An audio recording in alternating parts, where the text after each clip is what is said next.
Real Trees Midwest Whitetail is brought to you by RTP Outdoors, Redneck Blinds, Hoyman Tree Saws, Cuddyback, Ozonics, Nikon, Easton Arrows, America's Best Bowstrings, Viking Solutions, and Real Tree Edge. Hunt with an edge. It's August 17th and the wind is straight out of the north, and that gives me a couple of options. I really strongly considered going back and setting up next to the road on that spot where I was at last night, because even when I drove out last night there was a bunch of deer out in that little small bean field, but there didn't appear to be anything antler wise that grabbed my attention. And I really think that this spot that I've been to twice already is my best bet for filming a big deer.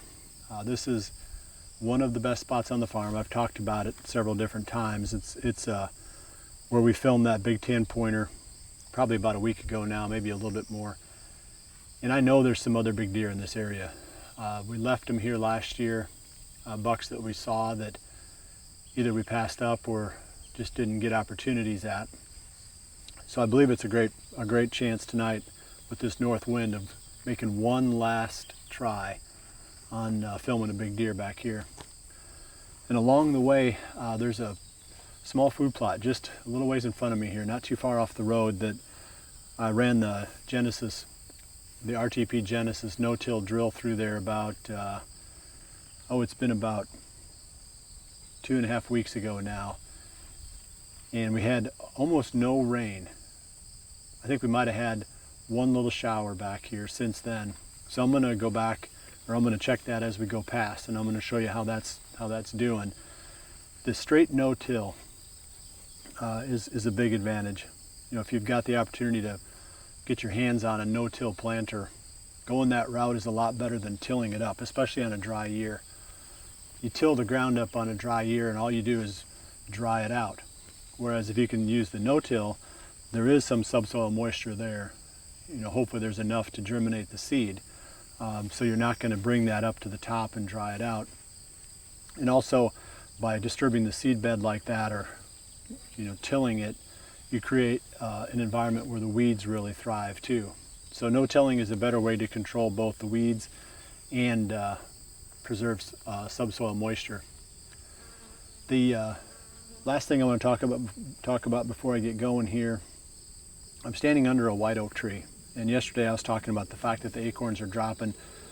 This is the tree that I showed you the little cutaways from yesterday, and I have noticed standing here today, a week later or thereabouts, there's several more acorns on the ground, and no doubt the deer are starting to pick them off as well. So what I'm seeing here is whatever the deer didn't get. It's definitely acorn time, so keep that in mind. From here on out, almost every pattern that's relevant to the deer for probably almost a month now is going to revolve around these acorns. When they drop, and then boom, those deer are going to be right on top of it. So I'm going to get rolling here. Got about 3 hours between now and the time when I'll shut down my filming tonight.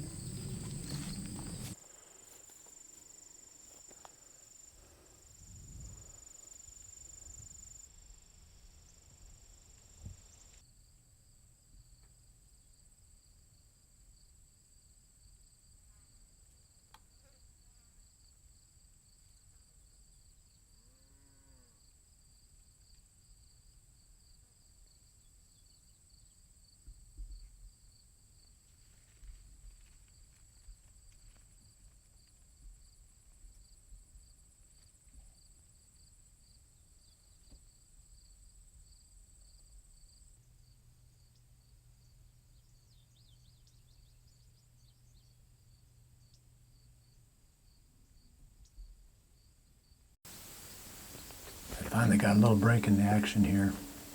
Very little break. I really need 3 cameras, one pointed out each of these windows.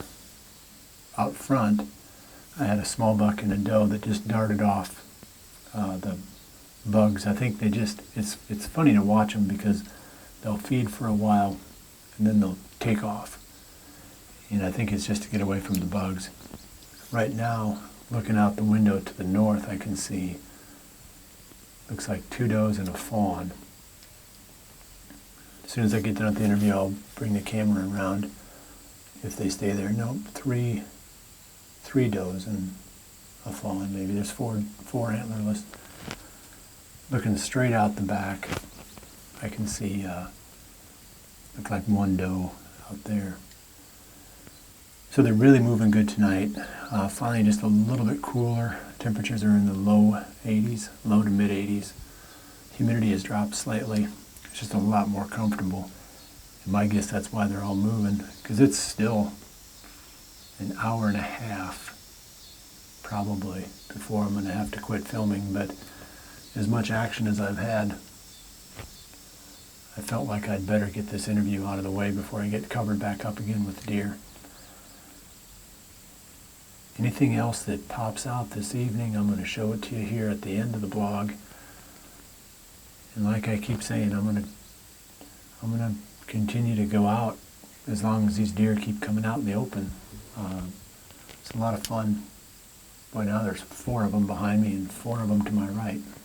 Nothing out in front of me right now, so I better shut this down and get back to work here.